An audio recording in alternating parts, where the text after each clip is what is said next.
Canada's so-called Prince of Pot and his wife are out on bail, and they say they are outraged that they were arrested in light of the Liberal government's promise to legalize marijuana. Mark and Jodie Emery, who own the Cannabis Culture brand, were taken into custody on Wednesday at the Toronto airports. Police raided Cannabis Culture dispensaries across Canada on Thursday. The couple face a slew of charges, including trafficking and possession of the proceeds of crime. They were released on bail on several conditions, including staying away from the Cannabis Culture businesses. Now, Jodie Emery joins us now from Toronto. Jodie, thank you very much for joining us. How are you doing? What has today been like for you? I'm actually quite traumatized by the sadistic treatment that we've received. To imagine myself being stripped naked twice, thrown into freezing cold cells and cages and driven around town in handcuffs and spent the night in jail.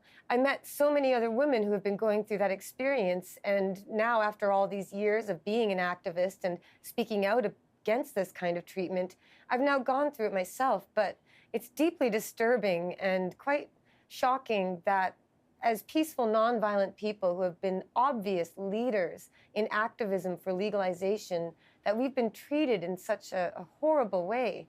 The fact that I can't even associate with Cannabis Culture magazine, with our Vapor Lounge, with our head shop, all of the Cannabis Culture activism work that we've done is no longer allowed. I cannot associate with them. I am now completely out of work. I've lost everything I've worked for.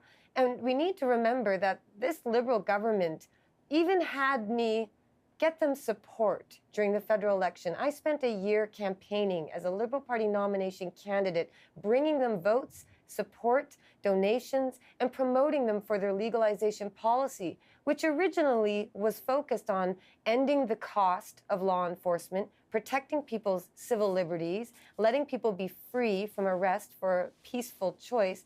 But instead, the Liberals are now talking about restricting and limiting access, introducing tougher penalties.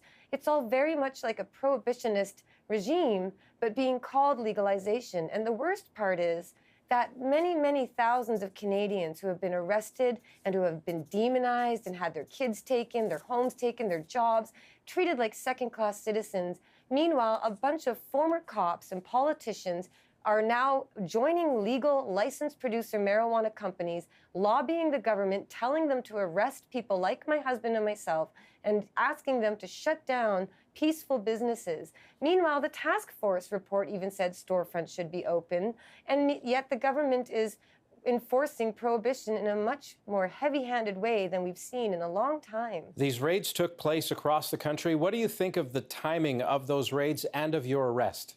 Well, isn't it interesting that legalization was supposed to be introduced this spring, and yet the Liberals are saying, oh, well, wait until 2018, or maybe even 2019, maybe even never. Because as we've seen, the Liberals have broken almost every single promise that they made to the Canadian people when they were elected. So this government is turning its back on all of the voters. But the worst part that offends me deeply is the hypocrisy that Justin Trudeau himself smoked illegal marijuana, that he said his own late brother's death, that his own late brother, that his arrest for marijuana was unjust and wrong. And yet now all of the talking points are about how police will continue to have budgets and they'll continue to receive the millions of dollars that they spend. This sort of raid and arrest is an attempt to silence the most vocal activists and advocates for this cause. And we know it's very clearly political, and now we have the police spreading a lot of propaganda against us to try and smear our good work. But I trust Canadians know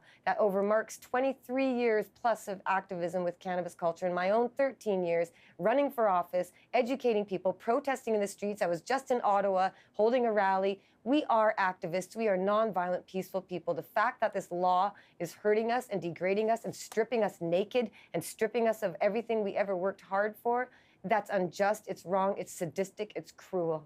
We will be following your case, just like everybody else. Jodie Emery in Toronto. Jodie, thank you very much. Thank you for having me. It's good to be free.